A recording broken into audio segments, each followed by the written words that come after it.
Hello everyone, my name is Pulkit Sharma and I am the final year MBBS student. तो आज के इस video में अपन बात करेंगे कि आपका नीट का एग्जाम पोस्टपोन हो सकता है या नहीं हो सकता। आज के इस वीडियो में मैं फैक्ट्स के ऊपर बात करूंगा, ना कि ओपिनियंस के ऊपर। ओपिनियंस आपके डिफरेंट हो सकते हैं कि आपको प्रिपरेशन का टाइम नहीं मिला, एग्जाम पोस्टपोन होना चाहिए 2 से 3 महीने। बहुत सारे स्टूडेंट चाहेंगे कि एग्जाम 17 जुलाई को ही होना चाहिए। इन सब चीज़ों पे बात नहीं करेंगे, अपन फैक्ट्स के ऊपर बात करेंगे। क्या पॉसिबल है नीट पोस्टपोन होना, इस बारे में बात करेंगे। साथ ही मैं आपको बताऊंगा, मैं आपको प्रैक्टिकल अप्रोच बताऊंगा, ना कि इमोशनल अप्रोच। इमोशनल अप्रोच आपकी हमेशा ये होगी, अगर नीट एस्पिरेंट होता, मैं टाइम याद करूँ 3 से 4 साल पुराना, जब मैं नीट एस्पिरेंट था, तो मैं भी यही चाहता कि हर टाइम इर्रिस्पेक्टिव ऑफ सर्कमस्टांसेस आपको 1 से 2 महीने ज़्यादा मिले प्रिपरेशन के लिए, जिससे आप मेंटेलिटी होती है कि अगर आपको 1 से 2 महीने ज़्यादा मिलेंगे तो आप अच्छे से प्रिपेयर करके अच्छा स्कोर कर पाओगे। तो वो इमोशनल अप्रोच होती है, क्योंकि वो अपने हाथ में नहीं होती। इमोशनली सोच के पेपर पोस्टपोन हो, ये चीज़ अपने हाथ में नहीं होती।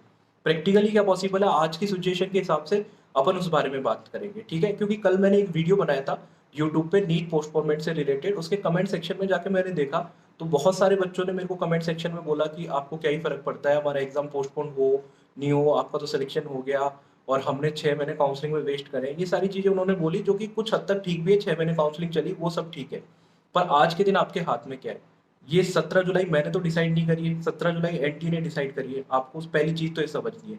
और 17 जुलाई ऑफिशियल डेट है, इसलिए मैं आपको 17 जुलाई के हिसाब से पढ़ने के लिए बोल रहा हूँ। आज के दिन आप किसी और के कहने पे 1 से 2 दिन या फिर एक वीक अगर आप ट्विटर पे वेस्ट कर देते हैं, प्रोटेस्ट करने में वेस्ट कर देते हैं। अगर आपको 35 डेज ही कम लग रहे हैं, ऑब्वियसली आपको कम लग रहे हैं 35 डेज, तभी आप 1 से 2 महीने की डिमांड कर रहे हैं। तो अगर 35 डेज के अंदर नीट का एग्जाम हो जाता है, तो आपको तो और ज्यादा पढ़ना चाहिए। आपके पास तो वक्त की और ज्यादा कमी है, आपको तो और ज्यादा अच्छे से पढ़ना चाहिए, ठीक है। तो आप वो नहीं कर रहे हो। बहुत सारे बच्चे कमेंट सेक्शन में आके नीट को पोस्टपोन होना चाहिए, ये होना चाहिए। ये आपके कंट्रोल में नहीं है, ये मेरे कंट्रोल में नहीं है।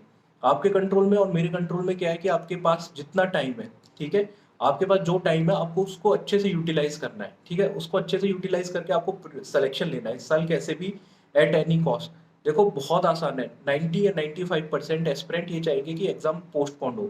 अगर मैं अपनी सिचुएशन भी बताऊं, अगर मैं दे रहा होता तो शायद मैं भी यही चाहता, 1 से 2 महीने एग्जाम पोस्टपोन हो, जिससे कि मैं अच्छे से प्रिपरेशन कर सकूं, ठीक है। यही चाहता, मैं भी आपकी इस जगह पे होता। और ऐसे सिचुएशन में बहुत सारे बच्चे जब ये चाहते हैं तो बहुत आसान होता है ज्यादातर लोगों को अपनी तरफ करना। ऐसे लोगों को 90-95% एस्पिरेंट अगर आपकी तरफ हो जाए तो बहुत आसान होता है यूट्यूब पे ऐसे वीडियो बना देना कि एग्जाम पोस्टपोन होना चाहिए, हो सकता है, और रीजन गिना देंगे 4 से 5। बहुत लोग बहुत कॉन्फिडेंटली बोलते हैं यूट्यूब पे, मैं नहीं समझता कि इतना कॉन्फिडेंस उनमें कैसे आ जाता है, ठीक है। 90-95% चांस होते हैं आपके एग्जाम पोस्टपोन होने के। ऐसे ऐसे बोल रहे हैं, बच्चों को गुमराह कर रहे हैं एक तरीके से, ठीक है। मैं आपको ये चाहता हूँ कि आप बिल्कुल भी इन चीज़ों पे ध्यान मत दो, क्योंकि मैंने नीट का एग्जाम क्रैक किया है।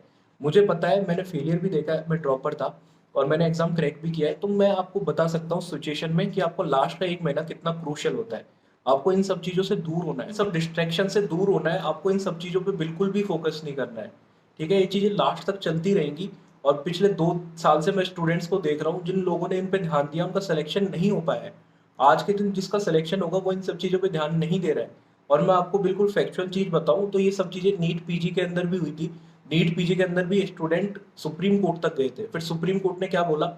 सुप्रीम कोर्ट ने बोला कि अगर पोस्टपोन कर देते एग्जाम तो अगला सेशन और डिले हो जाएगा। गवर्नमेंट चाह रही है कि सेशन टाइम पे हो, जो कोविड की वजह से डिले हो रहा है, जो सितंबर तक आपका एग्जाम पहुंच चुका था, वो अगले साल से मई में होने लग जाए, जो हर साल हुआ करता था। अभी आपका जून में एग्जाम इसलिए करा गया है कि एक साथ जून से मई में आया जा सकता है, सितंबर से मई में नहीं आया जा सकता, ठीक है। तो आपको ये सब चीजें ध्यान में रखनी है, आपको उन सब चीजों पे फोकस नहीं करना है। आपको यूट्यूब पे बहुत सारी जगह, मतलब इनफैक्ट अगर मैं बात करूँ तो हर कोई आपको यही बता रहा है पोस्टपोनमेंट हो सकता है, पोस्टपोनमेंट के चांसेस है, आज नई खबर ये आई, ये सब चीज आई। कोई तो होना चाहिए जो आपको आंखें खोले, आपकी आपको बताए कि अगर आपका एग्जाम 17 जुलाई को हो गया तो आप क्या कर लोगे, ठीक है। ये आज के दिन मैं आपको 17 जुलाई अपने मन से तो बता नहीं रहा हूँ, ऑफिशियल डेट है।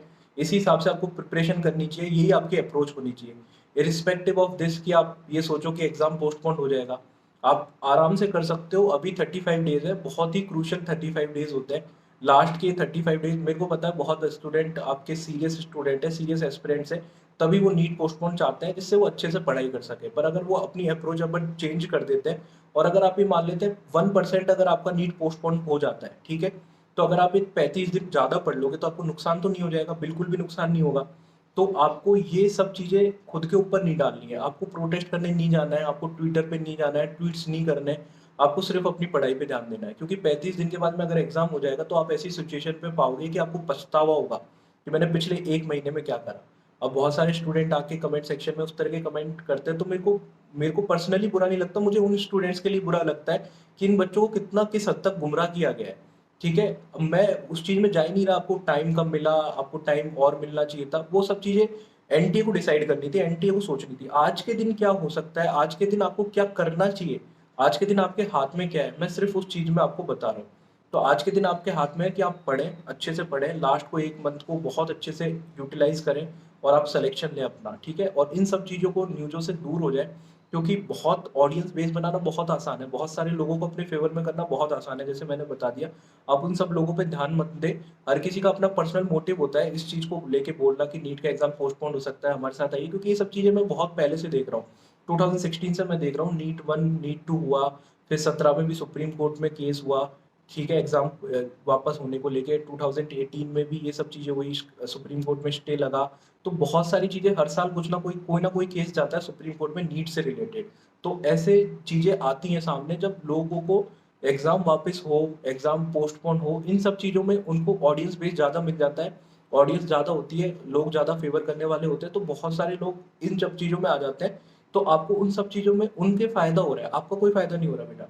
आपको सिर्फ़ अपने एग्ज़ाम पे फ़ोकस करना है। मैं आपको बार-बार बोल रहा हूँ, आप इन सब चीज़ों से दूर हो जाइए, क्योंकि आपको 1 महीने बाद आपको हो सकता है कि इस सब चीज़ का रिग्रेट हो, कि शायद उस टाइम पढ़ लेता, तो आपको बेटर होता रिज़ल्ट आज के दिन।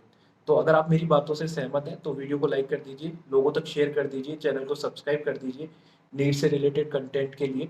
आगे काउंसलिंग तक आपको मैं गाइड करता रहूँगा, काउंसलिंग तक आपके स्कोर के हिसाब से आपको क्या करना चाहिए, कौन-सा कॉलेज मिल सकता है, ये सारी चीज़ें मैं इस चैनल पे आपको बताता रहूँगा। थैंक्स फॉर वॉचिंग, मिलते हैं किसी अगले वीडियो में, बाय।